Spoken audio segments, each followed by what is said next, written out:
सबु सचिवों सह मुख्यमंत्री मोहन माझी बैठक निर्वाचन प्रतिश्रुति को कार्यकारी करने उपरे मुख्यमंत्री गुरुत्व देछंती। लोकमानंक पाखरे सरकार 24 घंटा उत्तरदायी बोली सीएम कहछंती। अभियोग शुणाणी और समाधान प्रक्रिया को दक्ष करने परामर्श देछंती। मुख्यमंत्री कहछंती आ 12 वर्ष मध्य स्वतंत्र ओडिशार 100 वर्ष पूर्ण हेबाकु जाउछि। 2047 रे मध्य देशर स्वाधीनतार 100 वर्ष पूर्ण हेबो।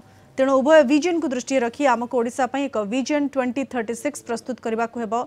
गत 24 वर्ष मध्य जहाँ हो पारि नाही ताकू एही 5 वर्ष रे करबा को पड़िबो।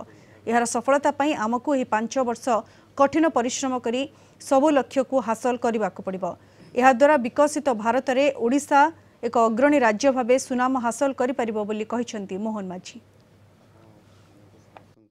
भारत को विकसित करिया पई हेले पूर्व भारतर विकास करने पड़ो। प्रथम एक को से गत 10 वर्ष एक को से उपस्थापना कर से अनुसार ये डबल इंजन सरकार कथा आसी आमको आज दिन में विभिन्न विभागर योजना एवं ताकू किभली भाव में आम योजना कलापर केंद्र सरकार सहित से विभाग योजना करने पड़ो एवं आमको अधिक केंद्र सरकार अर्थ व्यवस्था केमती हो पार ये कथा प्रधानमंत्री सहित अर्थमंत्री सहित आलोचना होईछि। निजे अर्थमंत्री मध्य कहिसंती प्रति विभागर आपंकर विभागर अधिकारी मान को आपण दायित्व दियंतु। मंत्री मान सहित आलोचना करी योजना करिवे एवं से योजना को लेकी सचिव माने केंद्रर विभाग सहित आलोचना करिवे।